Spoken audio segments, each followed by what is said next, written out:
নমস্কার, শুভ সন্ধ্যা। এতক্ষণ ঠিক বুঝতে পারছিলাম না কবি সম্মেলনে আছি না নির্বাচনী প্রচারের সভায়। ধন্দে পড়ে গেছিলাম, সভা শেষে বলতে উঠেছি। তো আজকে সাধারণ মানুষের জন্য কথা বলতে এসেছি। তার একটা বড় সুবিধে আছে জানেন, যেটা কুণালদা, আমি বা শুভময়দা বুঝতে পারছিলাম, কারো তাবেদারি করতে হয় না।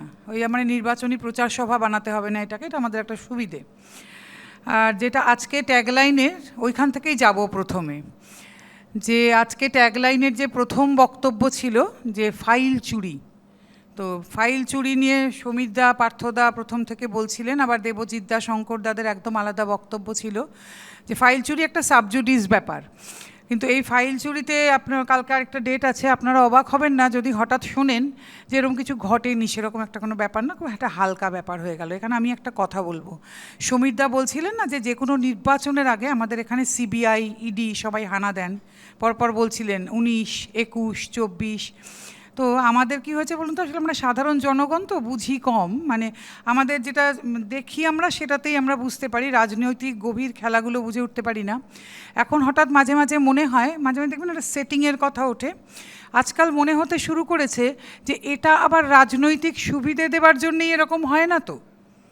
যেরকম ধরুন এই নির্বাচনের আগেই একটু পাঠাতে শুরু করলাম সিবিআই আর ইডি, এরা হইচই হইচই, কারণ দেখবেন এর কিন্তু খুব একটা ফলাফল কিছু পাওয়া যায় না। মাঝে মাঝে আবার বিরোধী দলও নিজেদের মধ্যে সন্দিহান হয়ে পড়েন যে কি হলো, কিছু তো হচ্ছে না, মানে এরকম কিছু হচ্ছে না, ওনাদের নেতারাও বলতে শুরু করেন। তো আজকাল আমাদের সাধারণ জনগণের কিন্তু মনে হতে শুরু হয়, তাহলে শাসক আর বিরোধী দলের মধ্যে, মানে কেন্দ্রীয় সরকারের সঙ্গে রাজ্য সরকারের কি সেটিং চলছে, এরকম একটা হচ্ছে, হইচই হচ্ছে, আমরা ভাবছি কিছু একটা হবে, শেষ পর্যন্ত কিছু হয় না। অর্থাৎ তাহলে কি খানিকটা অ্যাডভান্টেজ দেওয়ার জন্য এরকম কিছু হলো। আবার বলছি, আমরা সাধারণ জনগণ, আমাদের মধ্যে কিন্তু এরকম একটা মনে হওয়ার প্রবণতা তৈরি হয়। আমি জানি না আপনারা কি বলবেন, কিন্তু আমাদের কিন্তু এটা মনে হতে আজকাল শুরু হয়েছে। কারণ আমরা যখন দেখুন একটা সিবিআই বা ইডি যখন রেড হয়, আমরা দেখবেন সকাল থেকে খুলে দেখছি, আমাদের কিন্তু মনে হয় যাক এবার তাহলে বোধহয় কিছু রাঘব বোয়াল চালে পড়বেন। আমরা ভাবতে থাকি ও মা, শেষ পর্যন্ত দেখি কিছুই হয় না, সারাদিন আমরা ওটাই দেখছি, শেষ পর্যন্ত কিছু নেই, দুদিন ধরে রেড হচ্ছে, তারপরে কিছু নেই। তখন এরকম একটা হওয়ার সম্ভাবনা থেকেই যায়, এবং আমরা এটা নিয়েই ভাবতে অভ্যস্ত হয়েছি। এবং আমরা আজকাল জানেন ব্যাপারটা কি, রাখালের বাঘ ডাকার মতো হয়ে গেছে জানেন, ওই হওয়ার পরে আমরা শেষ পর্যন্ত জানি আর কিছু হবে না। তাই আজকাল মনে হয় এই সেটিং তত্ত্বটা বোধহয় খানিকটা সত্যি। কারণ এরকম টক শোতে এসে একে অপরের সঙ্গে এরকম গা গরম করা বক্তৃতাও যেমন দেওয়াটা সত্যি, তেমনি ওটাও সত্যি। এবার আসি লজিক্যাল ডিসক্রিপেন্সির কথায়, কারণ তার পরেরটায় কথাটাই ওটা ছিল। শঙ্করদা লজিক্যাল ডিসক্রিপেন্সি বলতে যা যা বলছিলেন, আমি কিন্তু অন্য কথা বলবো। অবশ্যই লজিক্যাল ডিসক্রিপেন্সি, উনি যেমন বলছিলেন 389 জনের বাবা একজন, তেমনি আমি কতগুলো উল্টো কথা বলবো। আবার ওদিকে পার্থদা বলছিলেন অমর্ত্য সেনকে কেন ডেকে পাঠানো হয়েছে, মোহাম্মদ শামীকে কেন ডেকে পাঠানো হয়েছে, বা নেতাজি সুভাষচন্দ্র বসুর পরিবারকে কেন ডেকে পাঠানো হয়েছে। নিশ্চয়ই তো, কিন্তু আমি তো বলবো অনেক সাধারণ মানুষ যারা বহু বছর ধরে দেশের বা এই রাজ্যের বাসিন্দা, যাদের বাবা, দাদু, তার দাদু এখানে রয়েছেন, তারা কি তাহলে মানুষ নন? তাহলে তাদেরকে ডেকে পাঠানো যায়? যাদের আদি বাড়ি, তার সব কিছু এখানে, তাহলে তাদের ক্ষেত্রেও তো প্রশ্ন উঠতে পারে, তাদেরকে কেন ডেকে পাঠানো হয়েছে? কাউকে 5 বার ডেকে পাঠানো হওয়ার পরে তার ঠাকুরদার বার্থ সার্টিফিকেট চাওয়া হচ্ছে কেন? ঠাকুরদার বার্থ সার্টিফিকেট মানে বুঝতে পারছেন তো ব্যাপারটা কীরকম? কারণ তখন কিন্তু কোট আনকোট সব কিছু হোম ডেলিভারি হতো, তখন বার্থ সার্টিফিকেট পাওয়া যায়। আচ্ছা, এটা লজিক্যাল ডিসক্রিপেন্সি নয় বলে আপনাদের মনে হয়? আবার ওই যেটা বললাম, ব্যানার্জি আর বন্দ্যোপাধ্যায়, তার জন্য হয়রানির এক শেষ।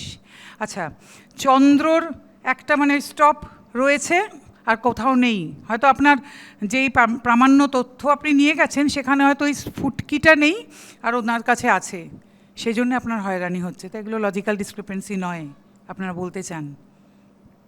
ওনারা সব কিছুতেই অনুপ্রবেশকারী আর রোহিঙ্গার ভূত দেখছেন বলে কোথাওই লজিক্যাল ডিসক্রিপেন্সি ব্যাপারটা সত্যি হবে না। এগুলো তাহলে লজিক্যাল ডিসক্রিপেন্সি নয়। সাধারণ মানুষকে এই হয়রানির অধিকার তাহলে আছে আপনারা বলতে চান? আমরা জনগণ কিন্তু মনে করি নেই, আমরা একদম মনে করি এটা নেই। কারণ একজন মানুষকে 5 বার ঘোরানোর পরে যখন তার ঠাকুরদার বার্থ সার্টিফিকেট চাওয়া হয়, তখন আমরা মনে করি সেটা হয়রানি। কারুর এক ছবি 3 বার নেওয়ার পরে যখন বলা হয় আপনার পেছনের ছবিটা যথেষ্ট সাদা নয়, আপনাকে আবার আসতে হবে, তিনি কাজ করেন হয়তো কলকাতায়, তার বাড়ি হয়তো চাকদায়, তাকে 3 বার 4 বার করে ডেকে পাঠিয়ে যখন হয়রানি করা হয়, সেটা লজিক্যাল ডিসক্রিপেন্সি। এবং এর জন্য প্রতিবাদ ছিল, আছে এবং থাকবে, সেটা আপনারা যে যাই মনে করুন না কেন। সাধারণ জনগণের তরফে এই প্রতিবাদ থাকবে সব সময়, এবং এই দরজায় কিন্তু সেই নাকাল হচ্ছেন সাধারণ জনগণ। আপনারা সারাক্ষণ অনুপ্রবেশকারীর ভূত দেখছেন, কিন্তু আমরা সাধারণ জনগণ নাকাল হচ্ছি, যারা আমরা কোশ্মিনকালে অনুপ্রবেশকারী ছিলাম না।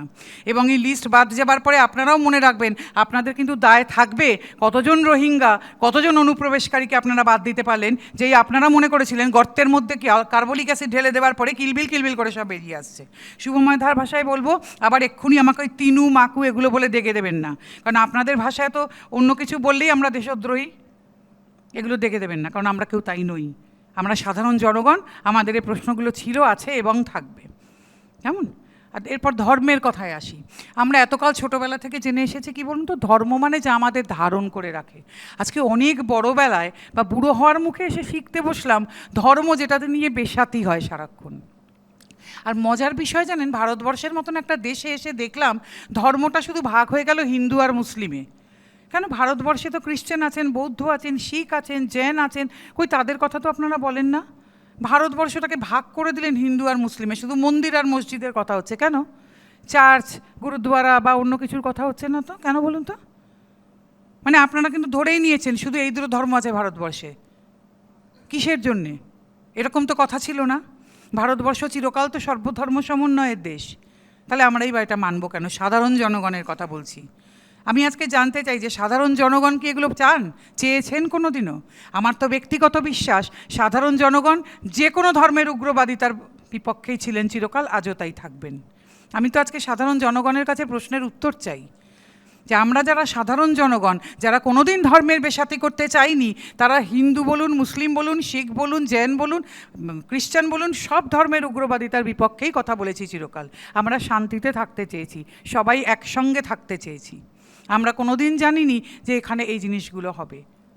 আজকে আপনারা সারাক্ষণ যে কথাগুলো বলতে চাইছেন, যে কথাগুলো সবার মধ্যে ঢোকাতে চাইছেন এবং সেটা নিয়ে রাজনীতি করতে চাইছেন। কারণ একটা কথা জেনে রাখবেন, আপনারা যে রাজনৈতিক দলই হন না কেন, অনেক পরিমাণে ধান্দাবাজ এবং সবসময় চেষ্টা করেন লোকে ভুল বোঝাতে এবং নিজেদের স্বার্থ ছাড়া কিছু বোঝেন না।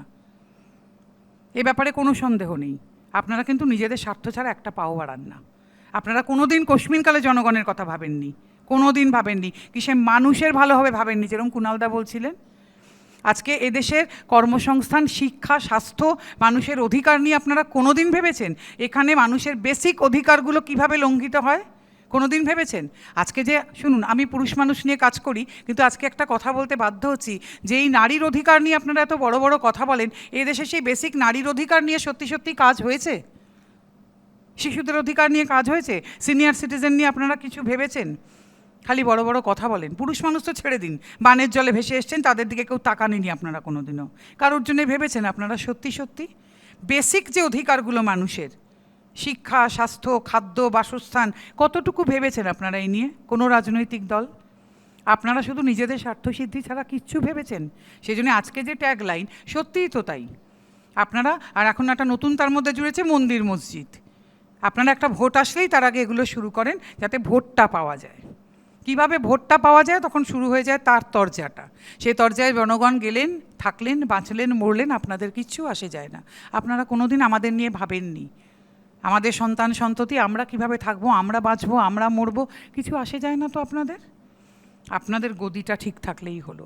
সে যে কোনো দল, যে কোনো দল, কেন্দ্র বলুন, রাজ্য বলুন, সব জায়গায়। কাজে এগুলো আপনাদের বুঝতে হবে কিন্তু, যে আজকে সাধারণ এবং আমি একটা কথা বলবো, যেটা শুভময়দা বলছিলেন না, যে লাইনে দাঁড়ান, অনেক আগে সনৎ সিংহ গেয়ে গেছেন লাইন লাগাও, লাইন লাগাও। আজও আমরা সেই লাইন লাগাচ্ছি, কিন্তু আমি শুভময়দার মতন কাকুতি মিনতি করব না। আমি বলবো জনগণকে বুঝতে হবে আমরা লাইন দেব না, আমরা আমাদের অধিকার বুঝে নেব। আমরা যদি ট্যাক্স দিই, আমাদের পরিশ্রমে যদি এই দেশ চলে, তাহলে আমরা কেন কাকুতি মিনতি করব? আমরা তো তা করব না। আমরা আমাদের প্রত্যেকটা জিনিস বুঝে নেব। তাই আপনাদের এটা বুঝতে হবে যে আপনাদের যা কিছু, আপনাদের যাবতীয় এই যে মাইনে থেকে বলুন, আপনাদের যা কিছু বাড়বাড়ন্ত, যা কিছু নীল গাড়ি, লাল গাড়ি, যা কিছু সুবিধে, সব কিন্তু আমাদের ওপর দিয়ে চলে। কাজে আপনাদের কিন্তু ভাবতেই হবে আমাদের কথা।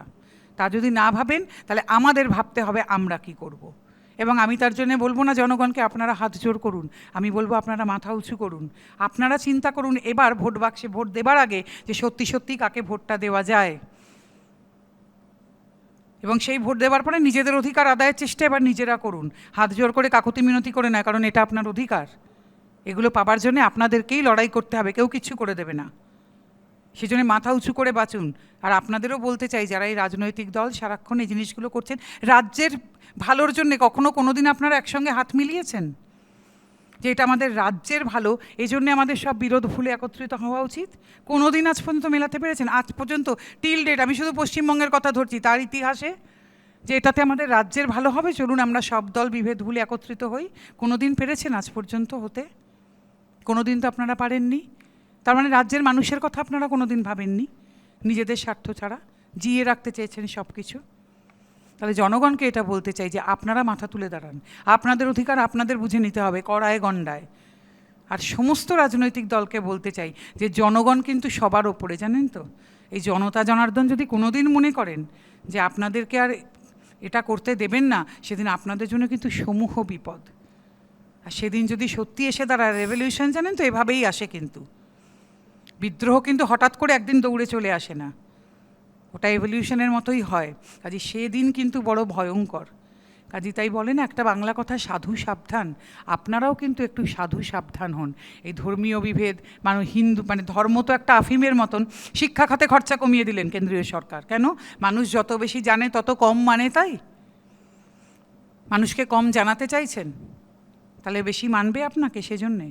কাজে সব কিছু মিলিয়ে আমার মনে হয় আপনাদেরও এবার একটু ভাবা উচিত। এই ধর্মের আফিম পড়িয়ে মানুষকে এই সব কিছু থেকে একটা তালগোল পাকিয়ে দিয়ে সবে, জনতা যত এর থেকে দূরে থাকে, কিছু বুঝতে না পারে, জনতাকে যত অশিক্ষিত করে রাখা যায়, কিন্তু এই দিনটাও কিন্তু সবসময় থাকবে না, এটা আপনাদের বুঝতে হবে। জনগণকে বেশি দিন বোকা বানিয়ে রাখা যায় না। আপনারা বোধহয় সেই খেলাতেই মেতেছেন। আমার মনে হয় এই খেলাটা খুব বেশি দিন চলবে না। সবাই খুব ভালো আর সুস্থ থাকবেন, কেমন? ধন্যবাদ নন্দিনীদি। এবিপি আনন্দ, এগিয়ে থাকে, এগিয়ে রাখে।